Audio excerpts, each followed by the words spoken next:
guess the next question I have, Pam, how does one become a multiple marrier? Is it something in their childhood, some the experience? genes Or something is it like what happened along the way?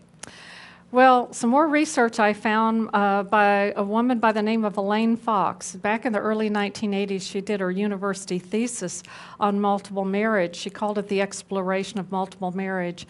And she found that multiple marriers had many, many things in common. And usually, multiple marriers felt like outsiders in their family. And I know that was true for me. I was born into a difficult situation, I guess. My mother passed away when I was small. My father was left as a widower with 3 small children. He remarried and started another family. And interestingly enough, my natural siblings and I never really clicked. If I go back to my childhood, we were always arguing. I seemed to be a target of their jokes and ridicule. We just never really clicked. And I was so much older than my half-sisters that I was more like their babysitter and a mother figure. So we didn't have the same friends. We didn't really play together. And I never, ever really felt like I belonged in the family. Even though it was a loving family, I was moderately happy. I just felt that my life was on the outside, and I had lots of friends at school. I was a good student. I played in the marching band. I played basketball. I was in skits. I liked to be on stage. But at home, I just never felt comfortable. The other thing that we found about multiple marriers were that many of us were raised by authoritative parents, particularly a father figure. And of course, that was true in my case. My father had been raised in the Depression. His parents were divorced, raised in a boarding house, fought in World War II, and one of the biggest, most popular campaigns we know about, he survived it, got his college education on GI Bill, met this woman on campus, and they got married, and she died 11 years later. So he was a tough type, AAA competitive person and very domineering. Loving, but domineering. And it was really funny. Someone asked him right before he died, a friend of mine, he was out in California, and he said, "How would you describe Pam? What was she like as a young girl?" And he said, "Well, she was a good girl. She never caused any trouble." So I was raised in the age of obedience where I didn't challenge authority, ever. And I was not really allowed to argue with siblings, to debate anything. So multiple marriers raised in that kind of childhood environment never learned, and I never learned social negotiation skills.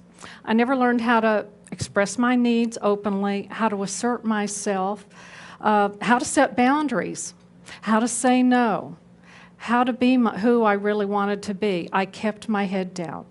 And so when I got into a relationship at a very young age, I didn't know how to behave. I was used to a father figure. I was used to being subservient, and I just lived my life in the default mode. And that's very common among multiple marriers. The other thing that was common, that we were all romantics. All of us had, or I should say each of us had a romantic relationship by middle school. All of us. Now, many of you have waited to high school, college, beyond, or whatever. Romantic relationship by junior high school. I started at age 5. I always had a boyfriend. I was always on a hunt for a boyfriend. I was brokenhearted when I didn't have a boyfriend. I used to play make-believe husband and wife and child. And I was the homemaker, and my make-believe husband would go off to the office with a briefcase like my father did, and I had a child. I defined myself through a male-female union, through that kind of relationship from day one. So multiple marriers tend to be idealists and romantics. And you're shaking your head. I know it's pitiful. It's sad, isn't it, Linda? She had to read all this and edit all this stuff, but it's true. And the final thing, very impulsive decision makers. Very impulsive. A couple of people, we found it was very interesting. And one of the questions on the surveys was, how long between, marriages before you start, or divorces before you start dating? One gentleman said, well, hours to weeks. Always on the hunt because we didn't want to be alone. Fear of loneliness was huge.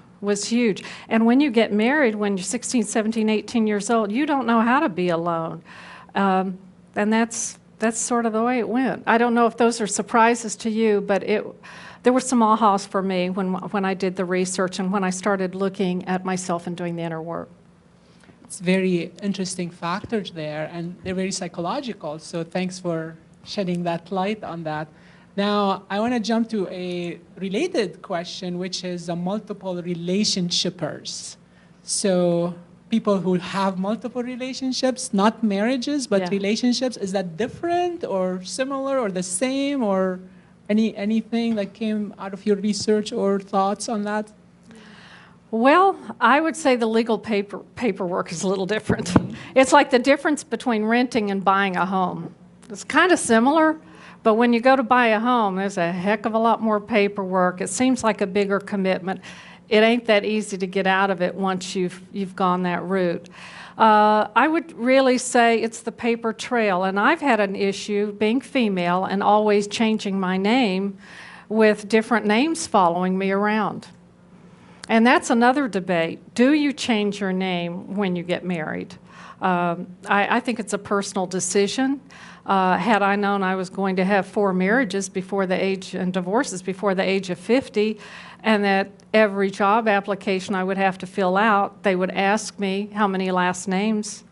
Recently, a year ago, I'm 60 years old.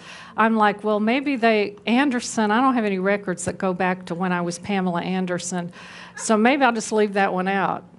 Then I went to DMV this spring to renew my driver's license. I have a great driving record, no problems there. Went in, have you ever held a driver's license in another state by any other name? I went, oh, sugar, here we go again. I got so nervous, I left my reading glasses on somehow I got my picture taken. I ran out to the car and said, I'm not going back in there, I'm too embarrassed. That person knows I have names and marriage certificates all over the place. I suppose there is a little bit of a difference. Now, question, I don't think multiple marriers are any more or less committed than anyone else. Actually, what we're chasing and what we never seem to get are really the same things. We really want what everybody else does. We do want a committed relationship. We found people who had stayed with alcoholic spouses, drug abuse was involved, mental illness, and they'd hung in there for a while. One of the people that we interviewed actually became a single father rather early, and he'd stayed in as long as he could, and he had to raise these kids in a safe, healthy environment, so he had to get divorced, and he was looking for somebody else to help him. So he quickly started dating. It was really, really interesting how fast people do move. We multiple marriers often don't have much of a grieving period.